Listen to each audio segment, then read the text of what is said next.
महज 2 इंच का टिड्डा कितना खतरनाक हो सकता है और क्या क्या कर सकता है, ये तो आप सभी ने हमारे पहले एपिसोड में जान लिया। लेकिन आज हम आपको बताएंगे कि ये टिड्डे आखिर इतने खतरनाक क्यों हो जाते हैं। एक अंडे से पैदा होकर पंख लगते ही इस फेज में रंग बदलकर बड़े समूहों का रूप ले लेने वाले ये छोटे से टिड्डे न जाने कितने ही इंसानों पर क्या क्या असर नहीं डालते। कभी कभी ये रेगिस्तानी टिड्डे इतने खतरनाक रूप ले लेते हैं कि खेत में लगी लगाई पूरी की पूरी फसल पल भर में चटकर जाते हैं। दरअसल जब हरे भरे घास के मैदानों पर कई सारे रेगिस्तानी टिड्डे इकट्ठा होते हैं तो ये सुनसान स्थानों में रहने वाले सामान्य कीट पतंगों की तरह व्यवहार ही नहीं करते,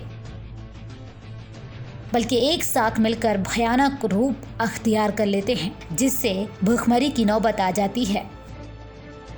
आखिर इतने खतरनाक क्यों हो जाते हैं टिड्डे? दुनिया भर में कितने लोगों को प्रभावित कर सकते हैं? क्यों कहे जाते हैं दुनिया के सबसे खतरनाक टिड्डे? आइए जानते हैं। भारत के कई राज्यों में कहर बरपा रहा ये टिड्डी दल फसलों को नष्ट कर रहा है, जिससे खाद्य संकट पैदा हो रहा है।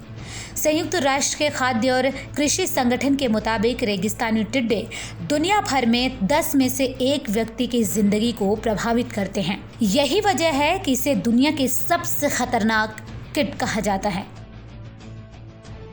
आसमान में उड़ते नजर आ रहे ये टिड्डी दल 10 अरब टिड्डों के भी हो सकते हैं, जो सैकड़ों किलोमीटर क्षेत्र में फैले हो सकते हैं, जो एक दिन में अपने खाने और प्रजनन के मकसद से बड़े से बड़े क्षेत्र में लगी फसलों को नुकसान पहुंचा देते हैं।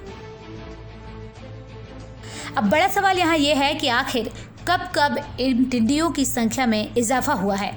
चलिए जानते हैं। 2003 और 2005 के बीच टिड्डियों की संख्या में बढ़ोतरी हुई। 1930, 1940 और 1950 में भी टिड्डियों की संख्या में इजाफा देखा गया। इनके हमले को क्यों कहा जाता है प्लेग, बताते हैं आपको विस्तार से। दरअसल संयुक्त राष्ट्र के मुताबिक साल 2003 से 5 के बीच में भी टिड्डों की संख्या में ऐसी ही बढ़ोतरी देखी गई थी। 1930, 1940, 1950 में भी टिड्डों की संख्या में बढ़ोतरी देखी गई। कुछ झुंड इतने खतरनाक थे जो कि कई क्षेत्रों तक फैल गए और उनकी संख्या की वजह से ही उनके हमले को प्लेग कहा जाता है। इन टिड्डियों के बारे में एक रोचक बात ये भी कही जाती है कि ये दल शाम को नहीं उड़ते। शाम के समय ये दल जमीन पर बैठ जाता है।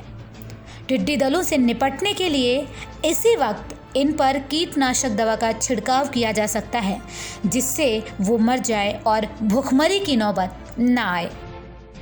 Bureau report, AB Star news.